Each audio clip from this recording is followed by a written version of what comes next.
Hello guys, back to my channel Chiranjit পূজা হল আছে কেন সাথে আমাদের স্বাগত নাই। তো আবার একটা রেসিপি নিয়ে চলে আজকে বানাবে লাল শাক দিয়ে বড়ি দিয়ে বাদাম দিয়ে রেসিপিতে। চলো তুমি আচ্ছা, কড়াইটা বসিয়ে দিলাম। তো কড়াইটা গরম হয়ে গেছে, কড়াইতে তেল দিয়ে দিচ্ছি। বড়িটা ভেজে নেব, বড়িগুলো ভেজে নেব। ভাজা হয়ে গেছে, বড়িটা লাল করে ভেজে তুলে নিলাম।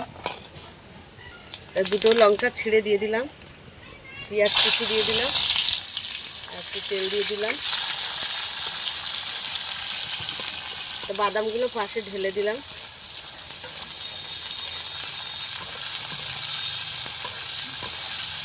দুটো কাঁচা লঙ্কা দিয়ে দিলাম। তো লাল শাকটা দিয়ে দিচ্ছি।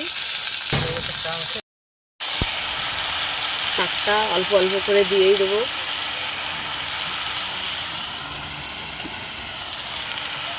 নুন দিয়ে দিলাম। আমরা একদম পুরো ভাজা ভাজা করে নেবো, জল বেরিয়েছে নুন দেওয়ার পরে। আমি ভেঙে গুঁড়ো করে নিচ্ছি। তা বড়িটা ভেঙে নিয়েছি, নিয়ে দিয়ে দিলাম। তো ভালো করে নেড়ে নেবো।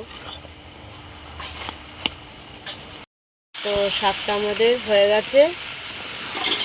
আর শাক বড়ি দিয়ে বাদাম দিয়ে রেসিপি আমাদের হয়ে গেছে, নামিয়ে নিলাম। তা বাদাম দিয়ে বড়ি দিয়ে আমাদের লাল শাকের রেসিপি হয়ে গেছে। তা তোমাদের কেমন লাগলো বলো, ভালো লাগলে লাইক কমেন্ট শেয়ার করে দেবেন, সাবস্ক্রাইব করে আমাদের পাশে থাকবেন, আর ভিডিওটা অবশ্যই দেখবেন।